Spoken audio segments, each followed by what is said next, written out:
Hey guys, what's up? My name's Yono, and today I will be showing you 10 tips in order to maximize efficiency and profit in Lumber Tycoon 2.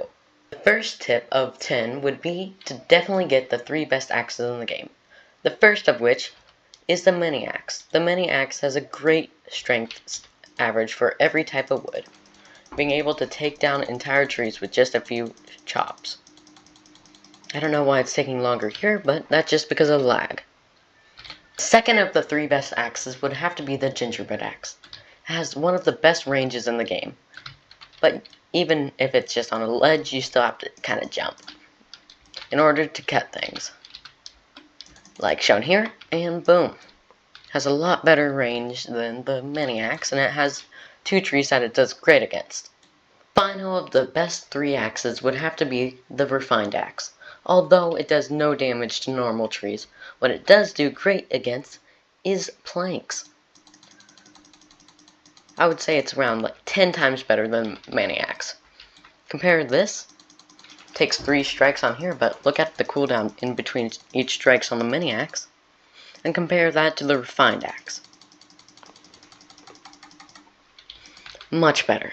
This step isn't necessarily about money, but what it is about is efficiency.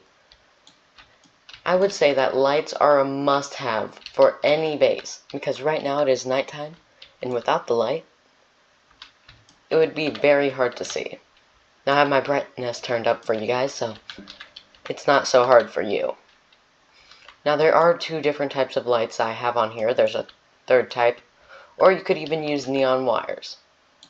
For the 5th tip, I would have to say that Tiny Floor Blueprint is one of the best blueprints you could ever have for when your car gets flipped all the way over by the islands. It just really sucks. So what you can do, so your car is flipped like this, get the tiny floor. You gotta make sure that you're in the driver's seat though. And you can flip. You can flip it right. One of the most useful places for this tip would definitely be in the cave, with the cave crawler wood. If this thing would flip, I could show you. Boom. And that is how you do it.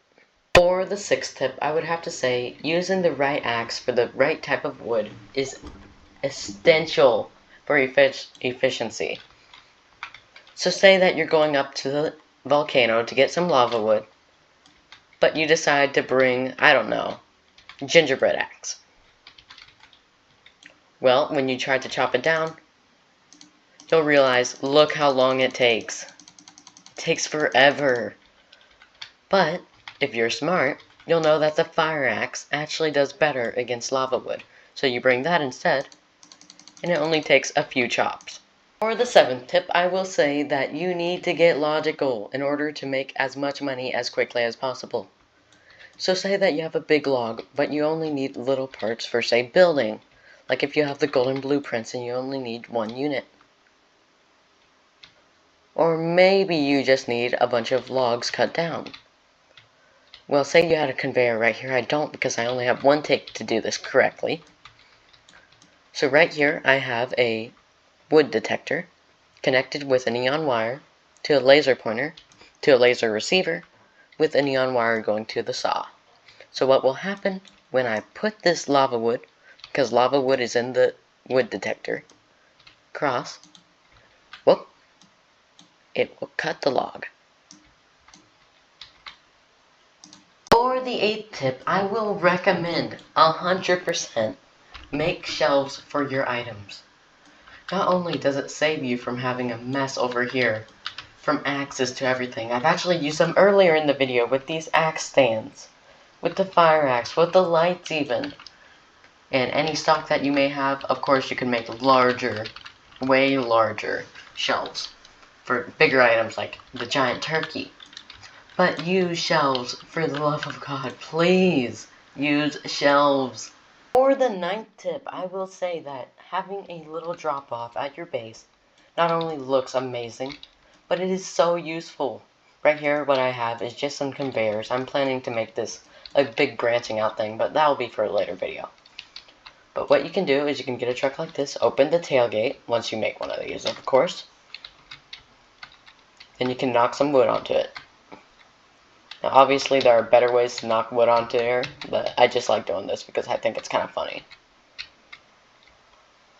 Now, because of what I made, sometimes there might be a lot of error, but normally it works pretty well. Sometimes you might have to help a wood a little bit, but most of the time it kind of does it by itself.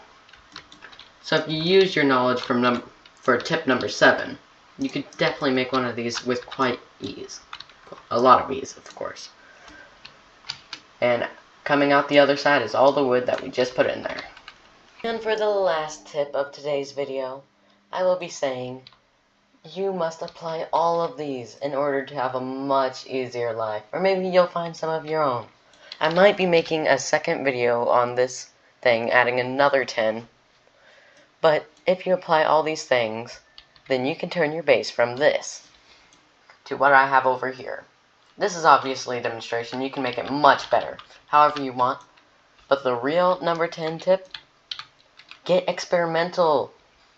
Just start putting random things together, see if they work, like I did. Like I just applied all the stuff that we did today, and boom. Also, this is stuff I'm using for the thumbnail, but anyways, thanks for watching, guys, and I'll see you next time.